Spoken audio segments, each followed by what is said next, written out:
आऊज़ बिल्लाहि मिनश्शैतानिर्रजीम बिस्मिल्लाहिर्रहमानिर्रहीम अल्हम्दुलिल्लाहि रब्बिल आलमीन अर्रहमानिर्रहीम मालिकि यौमिद्दीन इय्याका नअबुदु व इय्याका नस्तईन इहदिनस सिरातल मुस्तकीम सिरातल लज़ीना अनअमता अलैहिम गैरिल मग़ज़ूबि अलैहिम वलज़्ज़ालिन आमीन।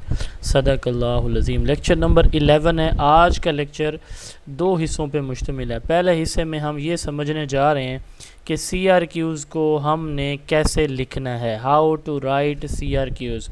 ये आप सब की दरीना ख्वाहिश थी, ये रिक्वेस्ट थी, बार बार आप सब कह रहे थे कि सर हमें CRQs लिखने का तरीका सिखाया जाए। तो दरूद पाक पढ़ लें जी। स्टार्ट कर रहे हैं हम CRQs राइटिंग। CRQ होता क्या है, सबसे पहले तो इसकी डेफिनेशन देखते हैं। What is CRQ? CRQ कहते हैं कंस्ट्रक्टेड रिस्पॉन्स क्वेश्चंस को। ये ऐसे सवालात होते हैं जिसमें स्टूडेंट किसी भी टॉपिक को या कोई भी कैंडिडेट किसी भी टॉपिक को समझता है, समझने के बाद उस चीज़ को अपने अल्फाज में क्रिएट या कंस्ट्रक्ट या राइट करता है। यानी किसी भी सिचुएशन को हम समझते हैं, समझने के बाद आप उसको अपनी वर्डिंग में लिखने के काबिल होते हैं। मिसाल के तौर पर आप जनाब वाला किसी होटल में खाना खाने जाते हैं ना, तो आपसे पूछा जाता है कि इस होटल के बारे में आपकी क्या राय है, क्या फ़ीडबैक आप देंगे। तो आप उसकी मैनेजमेंट को, उसकी सफाई को, उसके खाने के टेस्ट को, क्वालिटी को, उसकी प्राइस को, सारी चीज़ों को अपने अल्फाज में बयान करेंगे। ये आपका आपकी एक क्रिएशन है। आप ख़ुद से चीज़ों को समझने के बाद जो है ना वहाँ पे जवाब। इन द सेम वे किसी भी टॉपिक को आप लेते हैं, उसको समझते हैं, समझने के बाद उसी में से सवाल बनाया जाता है। उस सवाल को आप क्या करते हैं, अपने अल्फाज में बयान करते हैं। मिसाल के तौर पर हम यूँ कह सकते हैं कि टीचर को क्वेश्चनिंग क्यों करनी चाहिए। अब आपने इफेक्टिव क्वेश्चनिंग स्ट्रेटजी टॉपिक पढ़ा, बिफोर, ड्यूरिंग एंड आफ्टर क्यों क्वेश्चनिंग की जाती है, क्यों उसकी इम्पोर्टेंस है। ठीक है, अब वही चीज़ें हर बंदा अपने अपनी वर्डिंग में लिखेगा। कोई लिखेगा डायग्नोस्टिक हम करेंगे, कोई लिखेगा कि प्रायर नॉलेज को चेक करने के लिए प्रीवियस लेसन से पहले हम असेसमेंट करेंगे। कोई लिखेगा जी बिफोर इसलिए हम करें, ड्यूरिंग इसलिए करेंगे कि बच्चे की अंडरस्टैंडिंग चेक करें, आफ्टर इसलिए करेंगे कि उसकी अचीवमेंट को देखें। यानी कि अब आपने उसको समझ लिया ना, आपको समझ आ गया क्या लिखना है, तो आप उसको अपने अल्फाज में लिखेंगे अपनी समझ के मुताबिक। कोई रटी रटाई कोई एग्जैक्ट स्टेटमेंट नहीं होती कि ये एज इट इज़ आपने कॉपी पेस्ट करनी है। नो, आपने अपनी ज़बान में लिखना है।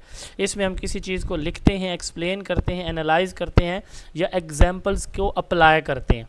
ठीक है, अब इसको समझते हैं। ये बड़ा आसान है, हम एग्जाम्पल्स को लेके चलेंगे। अब देखें, सबसे पहले नंबर पे मैंने एक क्वेश्चन, अब इसकी काफ़ी सारी टाइप्स होती हैं CRQ की। सबसे पहले है short answer question. Examiner some time आपको क्या करेगा, किसी चीज़ की डेफिनेशन या कॉन्सेप्ट पूछेगा कि ये है क्या चीज़, ये बच्चा, ये कैंडिडेट इस टॉपिक के बारे में कितना कुछ जानता है, क्या उसको इस टॉपिक की समझ है। वो सिंपल आपसे उस टॉपिक की डेफिनेशन या एग्जाम्पल पूछेगा। इसको कहते हैं शॉर्ट आंसर क्वेश्चन। ये CRQ की सबसे लीस्ट फेवर्ड टाइप है कि इसमें आपसे क्या पूछा जाता है, शॉर्ट आंसर पूछा जाता है। मिसाल के तौर पर यहाँ पे एक डेफिनेशन है, what is the purpose of classroom management. अब इसको पहले क्लासरूम मैनेजमेंट में आपको समझाता हूँ क्या होती है। हमने पूरा इस पर लेसन है, पूरा एक चैप्टर है हमारा, वो पढ़ना है। क्लासरूम मैनेजमेंट क्या कहते हैं कि टीचर जो है ना क्लासरूम के माहौल को इतना डिसिप्लिन्ड बनाए कि जब वो टीचिंग करे तो उसकी टीचिंग स्मूथली चलती रहे, कोई क्लास में डिस्टर्बेंस ना हो, नॉइज़ ना हो, सीटिंग की जो अरेंजमेंट है वो प्रॉपर हो, कोई बच्चे जो है ना वो इस वजह से डिस्टर्बेंस सीटिंग की वजह से ना कर रहे हों। ठीक है, अच्छा, हवा का बाकी जो वेंटिलेशन है, सारी चीज़ें प्रॉपर वे में हो, ताकि टीचर की टीचिंग को कोई भी फैक्टर या बच्चे की लर्निंग को कोई फैक्टर मुतासर ना कर रहा हो। सारे, एक टीचर पढ़ा रहा है, सारे बच्चे पढ़ रहे हैं, एक बच्चा शोर कर रहा है तो पूरी क्लास डिस्टर्ब हो रही है, यहाँ पे पूरी क्लास। तो मैनेजमेंट, अब ये है ना जी, इसको हम क्यों क्लासरूम को मैनेज करते हैं, इसलिए मैनेज करते हैं कि क्लासरूम का इन्वायरमेंट इफेक्टिव हो, जहाँ पे सेफ प्रोडक्टिव वे में लर्निंग जारी रहे। ठीक है, कोई डिस्टर्बेंस ना हो, डिसिप्लिन्ड वे में लर्निंग जारी रहे। अब यही सवाल आपसे इसने पूछा है कि what is the purpose of classroom management. Classroom management का पर्पस क्या है, ये मैंने लिखा the purpose of classroom management. इसको मैंने डिफ़ाइन नहीं किया क्योंकि जो उसने पूछा है वही बताऊंगा मैं। यहाँ पे इसमें शॉर्ट आंसर में वो डिफ़ाइन पूछ सकता है या वो आपसे पूछ सकता है जनाबे वाला उसका कोई पर्पज़ पूछ सकता है, या वो एग्जाम्पल पूछ सकता है। इस तरह के क्वेश्चंस में यहाँ पे इसमें पर्पज़ पूछा है, the purpose of classroom management. अब मैंने बताया आपको कि हम डिसिप्लिन्ड इन्वायरमेंट रखने की कोशिश करते हैं। आवाज़ का इशू बाकी लोगों को है या सिर्फ एक ही हमारे दोस्त को आ रहा है, ये बता दें ग्रुप में। टू मेंटेन डिसिप्लिन मेंटेन करने के लिए इंश्योर स्मूथ लर्निंग बच्चे की स्मूथली चले बगैर किसी प्रॉब्लम के। सेफ प्रोडक्टिव इन्वायरमेंट हो, सेफ से मुराद हर बच्चा वहाँ पे हर बच्चा सेफ हो, कोई खौफज़दा ना हो, कोई डर में ना बैठा हो। प्रोडक्टिव इसका मतलब ये है कि जो टीचिंग करा रहा है ना टीचर, बच्चों को उसकी समझ आ रही है, ये हो गया इसका ऑब्जेक्टिव। ठीक है ना जी। अब इसकी एग्जांपल है, मिसाल के तौर पर teacher uses clear rules and seating arrangement to minimize disruption and keep student focused on task. ठीक है, तो इस तरह के सवालों के 2 से 3 लाइनों में आपने जवाब देने होते हैं समझने के बाद।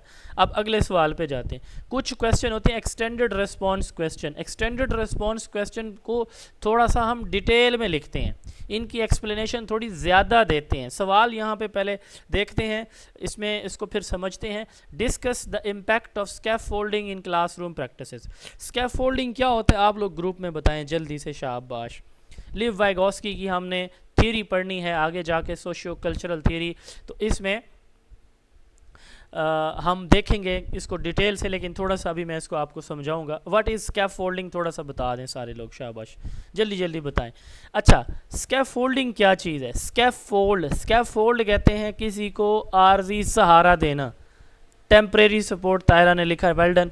टेम्परेरी सपोर्ट देना। अब मिसाल के तौर पर मैं और आप शुरू में काउंटिंग हम सीखते थे प्रेप में, नर्सरी में, हमें हमारे टीचर 1 2 3 लफ्ज़ बाई लफ्ज़ लिखवाते थे, हाथ हमारा पकड़ के 1 2 3 उन्होंने लिखवाई थी, ABC अलिफ बे पे थे।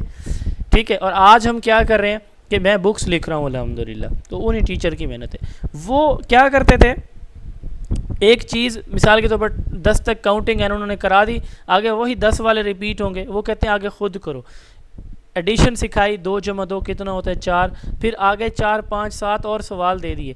बच्चे को शुरू में सारी बात टीचर समझाता है। घर में ख़वातीन माएँ बच्चियों को कुकिंग सिखाती हैं, रोटी बनाना, सारा प्रोसेस सिखाती हैं पहले, फिर आहिस्ता आहिस्ता जी थोड़ा सा खुद बनाओ तो थोड़ा बताती हैं, ज़्यादा नहीं बताती, फिर आहिस्ता आहिस्ता खड़ी होकर देखेंगी, कोई और नहीं समझाएंगी, बात नहीं समझाएंगी, ऑब्जर्व करेंगी, और एक दिन आएगा कि वो बंदी जो सीख रही थी अब वो एक्सपर्ट बन चुकी है। That is scaffolding. ये बहुत सारी मैंने मिसालें दे दी हैं। स्कैफोल्डिंग टीचिंग में क्या है कि बच्चे को कॉन्सेप्ट बिल्कुल नहीं पता, टीचर उसे सारा कॉन्सेप्ट एक्सप्लेन करता है, फिर थोड़ा सा अगले स्टेप पे थोड़ा सा एक्सप्लेनेशन और कम कर देता है, फिर थोड़ी सी और कम कर देता है, थोड़ी सी और, यहाँ तक कि बच्चा खुद इस काबिल हो जाता है कि वो सारे प्रॉब्लम को सॉल्व कर ले। मैथ का कोई क्वेश्चन है वो खुद सॉल्व कर ले, टीचर पहले सारा सॉल्व करके देता है, दूसरे क्वेश्चन में उसके सिर्फ स्टेप्स बता देता है, तीसरे में जहाँ पे बच्चा अड़ रहा है रुक रहा है वो बताएगा, चौथे में बच्चा खुद कर रहा है। That is scaffolding.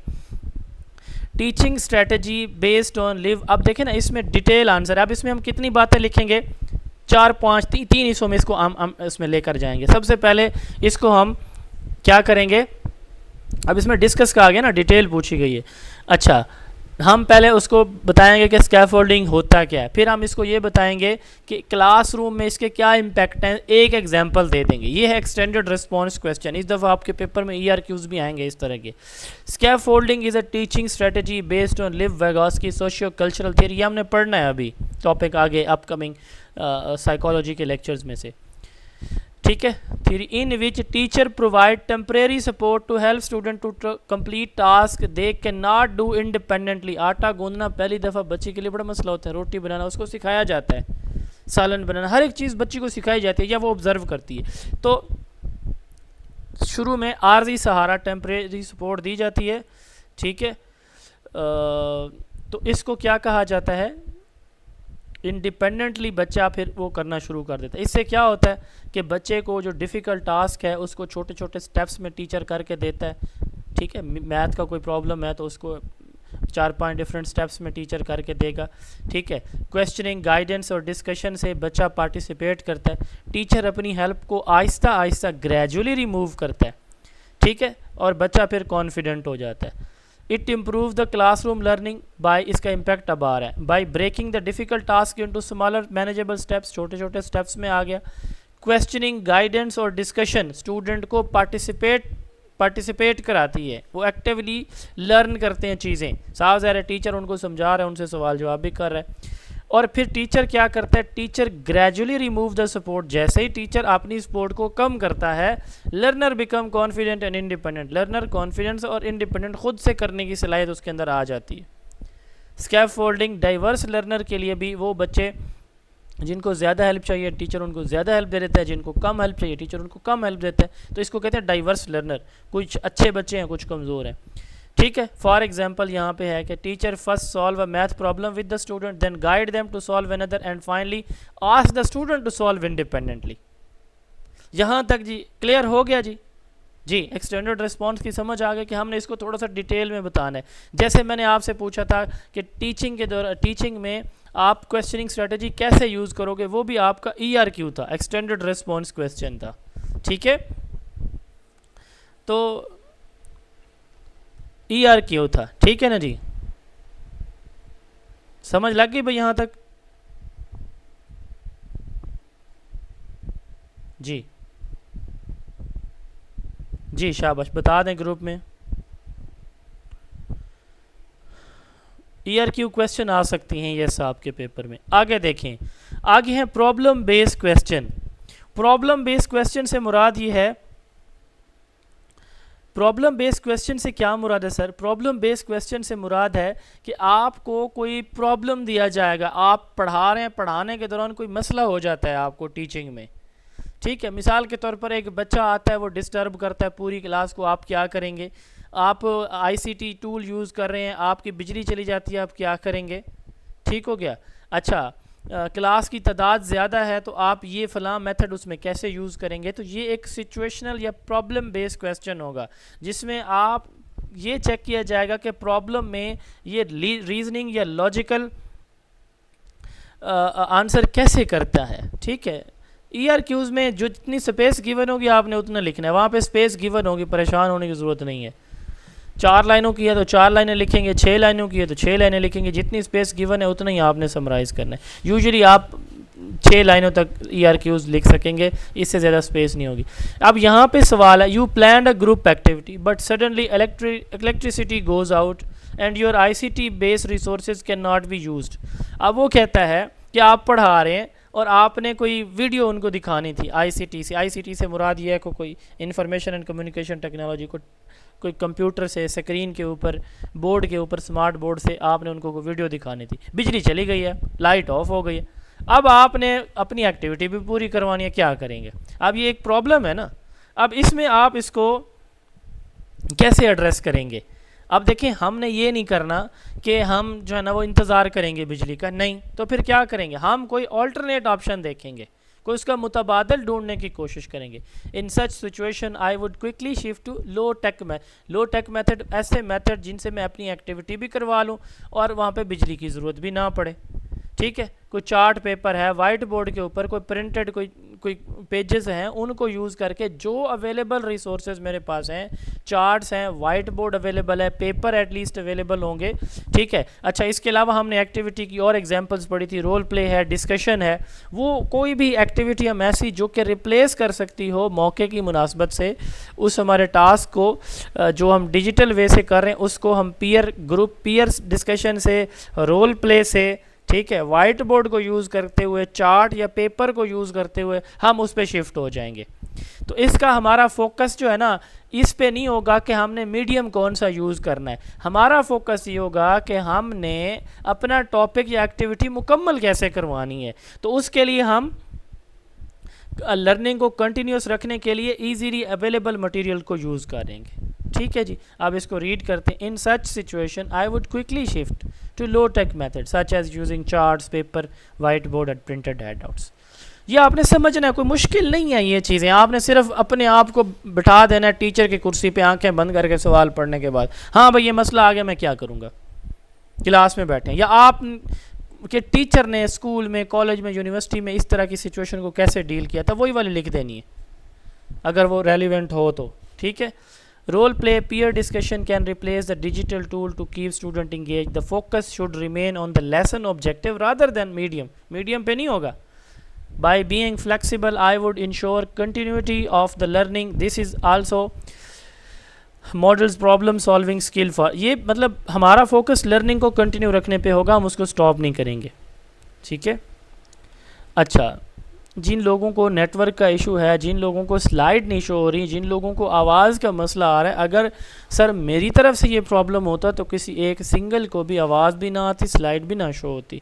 तो अगर इंडिविजुअली को केसेस हैं तो अपना नेटवर्क आप ख़ुद देख लें, कोई अच्छा नेटवर्क चूज़ करें। अब उस पर मेरी मजबूरी है कि मैं कुछ कर नहीं सकता। अब दूसरी एग्जांपल है, if student come to the class without reading the assigned material. आपने कल के लेक्चर में एक असाइनमेंट दी थी बच्चों को कि भाई ये घर से पढ़ के आओ या करके आओ, बच्चे आ गए बगैर पढ़े। How will you adjust your lesson so the learning objectives are still achieved. अब ये देखें, ये एक और सिचुएशन, अब इस तरह के सवाल आएंगे। आपने बच्चों को टास्क दे दिया, अब बच्चे घर से पढ़ के नहीं आए, अगर वो पढ़ के आते तो आपके लिए तो आसानी है। अब आपने क्या करेंगे, अब आप क्या करेंगे ऐसी सूरत हाल में, ये भी एक प्रॉब्लम है। साफ ज़ाहिर है, आप क्या करेंगे, उसकी समरी बता देंगे थोड़ा सा, सारा तो नहीं पढ़ेंगे, साफ ज़ाहिर टाइम किल होगा। तो आप उसकी जो की पैसेज है, उसमें जो की एलिमेंट्स हैं या टॉपिक्स हैं या लाइंस हैं, उनको पढ़ लेंगे या समरी उसकी बता देंगे वर्बली, ठीक है। अच्छा, कुछ बच्चे अगर पढ़ के आए हैं तो आप ग्रुपिंग कर लेंगे। साफ ज़रा सारी क्लास तो ऐसी नहीं होगी कि ना पढ़ के, कुछ पढ़ के भी आ सकते हैं। तो आप जो है ना, वो जैसे हमने सर्कल ऑफ द सेज की बात की थी, कुछ बच्चों के हम ग्रुप बना देंगे, जो पढ़ के हैं वो उनको ग्रुप में सारी समरी बता देंगे, डिस्कस कर लेंगे उनके साथ, ठीक है। अच्छा, फिर आप उनसे गाइडिंग क्वेश्चनिंग करें। गाइडेड क्वेश्चनिंग से मुराद ये है कि एक चीज़ पूछी, फिर उससे मुतालिक दूसरी पूछी, फिर तीसरी, ताकि वो सीक्वेंस बरकरार रहे। आप क्वेश्चनिंग करेंगे ताकि बच्चे एक्टिवली पार्टिसिपेट करें, ठीक है। अच्छा, ये स्ट्रेटजी क्या करेगी, बच्चों को पेनलाइज करने के बजाय, यानी उनको सज़ा देने के बजाय, जो अनप्रिपेयर्ड स्टूडेंट हैं उनको क्लास में अपने ट्रैक पे लाने के लिए बेहतरीन हिकमत अमली होगी, और अल्टीमेटली आपके रिज़ल्ट या आपके जो आउटकम्स हैं वो भी अचीव हो जाएंगे। अब ये भी, I would begin with a quick aural summary, मैं ख़ुद बता दूंगा। I read the key passage aloud, important passages को खुद ऊंचा पढ़ लूँगा, to bring all student to a common understanding. या फिर पेयर या ग्रुप, पेयर और group discussion can be use to build comprehension through collaboration, ठीक है ना जी। तो पेयर या ग्रुप कोलैबोरेशन से, यानी स्टूडेंट के आपस में ग्रुपिंग करके उनसे मैं ये करा लूँगा। अच्छा, क्वेश्चनिंग करूँगा ताकि वो पार्टिसिपेट करते रहें इस प्रोसेस में। सारा टाइम इस पे नहीं देना, समरी जब बयान हो रही होगी। इससे बच्चों को पेनलाइज कर, this strategy avoid the penalizing unprepared student while keeping the class on track. Ultimately the lesson outcomes are still achieved in an inclusive manner. तो सब कुछ शामिल करके हमने अचीव कर लिया लेसन। ठीक हो गया जी, होपफुली यहाँ तक भी क्लियर हो गया। आगे है केस स्टडी।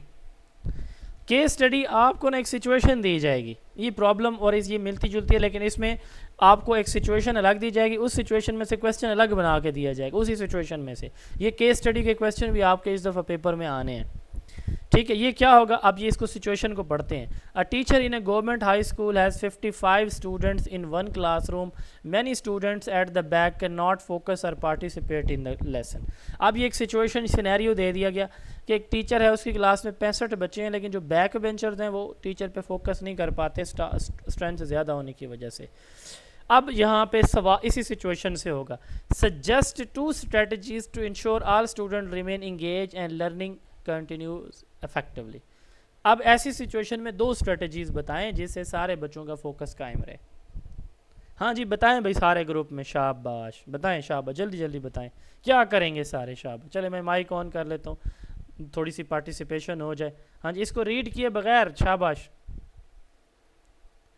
अच्छा, ये जो स्टूडेंट कह रहे हैं कि हमें ग्रुप से क्यों निकाला, ग्रुप में जो नई वर्चुअल एकेडमी के हमारे स्टूडेंट्स हैं ना, उनका जो ग्रुप है ना डिस्कशन रियल टाइम टेस्ट ये आप करवाएं सर प्लीज, स्क्रीन सर से मैं ही नजर कैसे नहीं आ करूँ? रहा। अच्छा सुने जी आप सर, आपकी तरफ से ही ऑफ होगा, यहाँ से हमारे यहाँ से ऑफ नहीं हो रहा सर, प्लीज।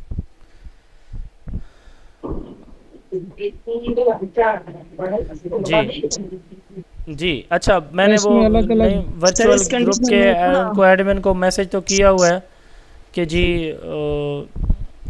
आप जो है ना वो ग्रुप क्रिएट कर दें। जी शाबाश, बताएं जी sir.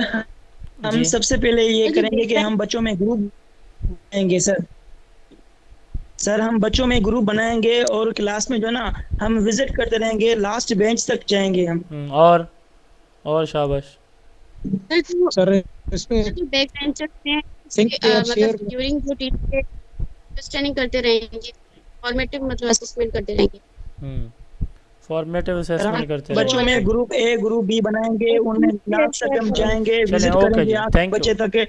Thank you so much जी। अच्छा देखें जी, हम क्या करेंगे, प्लीज़ जो ये रियल टाइम टेक्स्ट कर रहे हैं उनसे गुजारिश है कि वो वहाँ पे ना करें। मैं किसी का मैसेज भी नहीं पढ़ रहा वहाँ पे, मैं स्क्रीन लार्ज की होती है और मैं ये पढ़ रहा हूँ। जिन लोगों को स्क्रीन के इश्यूज़ आ रहे हैं प्लीज़ वो ये ओपन कर लें, जो स्लाइड्स आपको भेजी हुई हैं दोनों ग्रुप्स में, ये देख लें।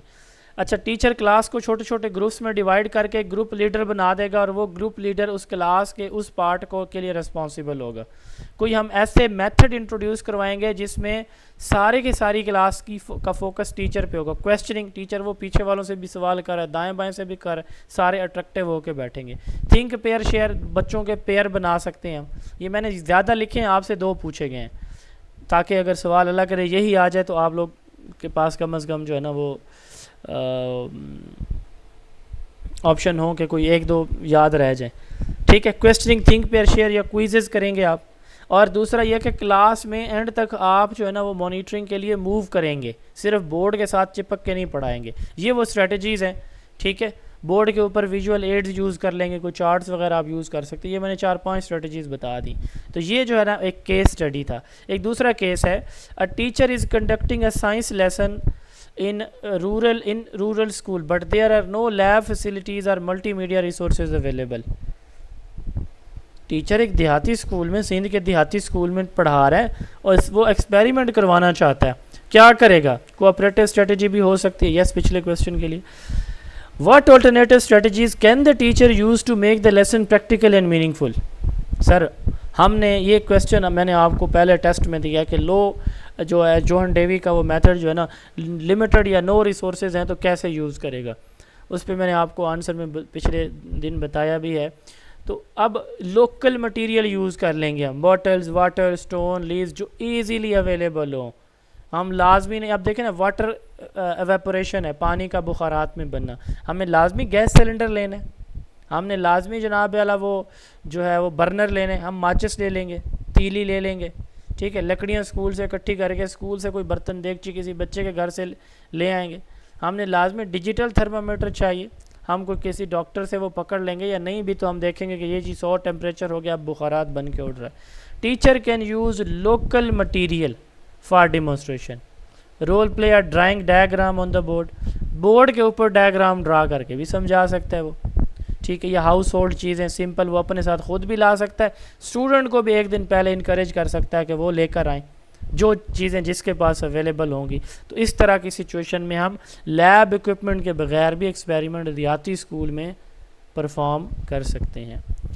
अब ये प्रैक्टिस के लिए CRQs हैं, ये आपने ख़ुद करने हैं और ये आज आपकी असाइनमेंट है। ठीक है, एक why formative assessment is more important than summative, ये क्वेश्चन आप लोगों ने पता क्या करके जो आगे इसके ये वाली स्लाइड आपने देखनी है। ठीक है, ये नहीं पढ़नी, ये वाली नेक्स्ट, ये है उसका सोल्यूशन। आपने इसको देखना है, सॉल्व करें, सॉल्व करने के बाद आप क्या करेंगे, ठीक है, इसके साथ आपने इसको टैली कर लेना है, इसके साथ इसको क्या करेंगे, टैली कर लेंगे। फिर नेक्स्ट क्वेश्चन है learning by doing method of John Dewey in limited resources to, ये तो आपने वैसे पहले कर भी लिया सवाल, ये तो आप ये ना कीजिएगा। How would you design learning by doing method, ये आ गया। How do learning style help a teacher to understand learning variation among students and design effective teaching style, आपने वार्क मॉडल पढ़ा है। ठीक है, रीडिंग, राइटिंग और visual, auditory, reading, writing and kinesthetic 4 learning style होते हैं। तो ये एक टीचर को कैसे हेल्प करेंगे टीचिंग इंस्ट्रक्शन डिज़ाइन करने के लिए, ये आपने क्या करना है। ठीक है, ये आपने इस पे भी एक क्वेश्चन बनाना है। ठीक हो गया जी। तो ये अगला सवाल है define blended learning, how it is beneficial more beneficial than traditional teaching. ये सर आपने चारों सवालों को जवाब, कल चूँकि आपका ऑफ है, आपने इसको प्रैक्टिस करनी है, लिखना है। अब अगला एक मसला जो हमारे स्टूडेंट को, ज़्यादातर हमारे स्टूडेंट को आ रहा है, वो ये है कि उनकी इंग्लिश वोकेबलरी नहीं है या सेंटेंस स्ट्रक्चरिंग में प्रॉब्लम आ रही है। ठीक है, तो आप लोगों को मैं एक सादा सा फार्मूला बताता हूँ। ये चैट जीपीटी वाली स्क्रीन नज़र आ रही है जी ग्रुप में आप लोगों को? जी ग्रुप में बता दें, चैट जीपीटी की स्क्रीन शो हो रही है आप सबको प्लीज़?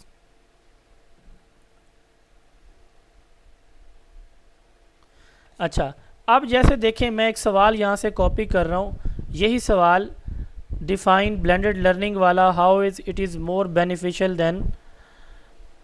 अच्छा, ये एडमिन की कॉल आ रही है, मैं 1 मिनट कॉल सुन लूँ प्लीज़, थोड़ा सा वेट करें आप लोग।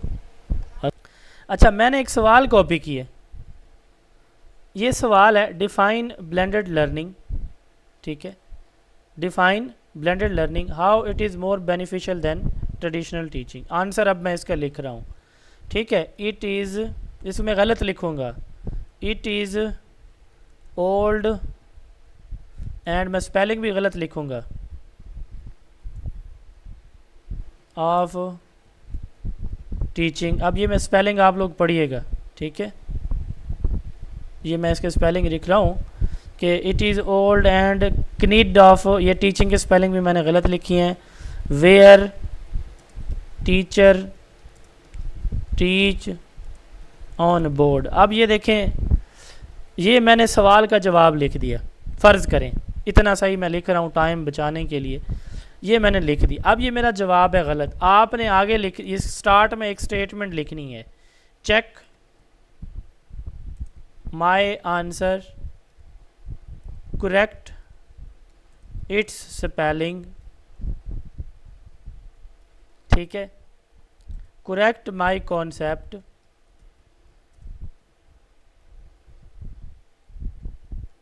And guide me to write best answer. अब ये समझ रहे हैं, मैंने इसे कहा है कि check my answer, correct its spelling, correct my concept, guide me to write best answer.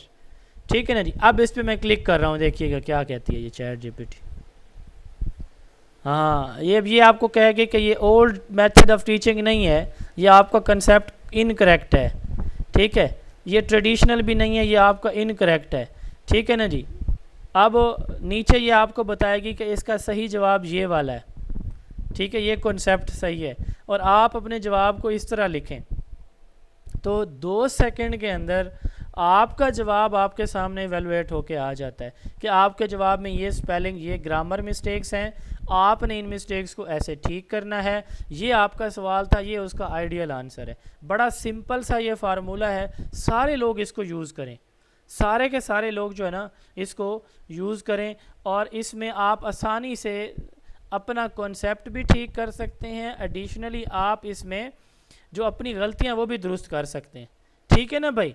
तो ये सारे के सारे लोग जो है इसको फॉलो करें, ये जो मैंने आपको प्रोसेस बता दी है, बड़ा सिंपल सा है। ठीक है, इसमें आप लिख देंगे पहले सवाल से पहले, check my answer, correct its spelling, its grammar, ठीक है, correct my concept, guide me to write best answer. कोई भी इस तरह से स्टेटमेंट आप इसको सिंधी में कहें कि सिंधी में चेक करें आपका जवाब, ये उर्दू में करें, ये हर तरह से आपको चेक करके देगा। और ये चैट जीपीटी बिल्कुल फ्री है। ठीक है, इस पर लॉगिन करें, अपना अकाउंट क्रिएट करें और मज़े से चीज़ें सीखें। ये उन लोगों के लिए है भाई जिन लोगों को ग्रामर का सेंटेंस बनाने का मसला है, जिन लोगों को मैंने शाबाश दी है, अच्छा जिन्होंने लिखा हुआ है, उनको इस तरह की अपना टाइम वेस्ट करने की ज़रूरत नहीं है। ठीक है जी। अब जनाब वाला हम आते हैं आज के हमारे सेकंड टॉपिक के ऊपर, और वो है सोशियोलॉजिकल फाउंडेशन ऑफ एजुकेशन। ठीक है, वो क्या है?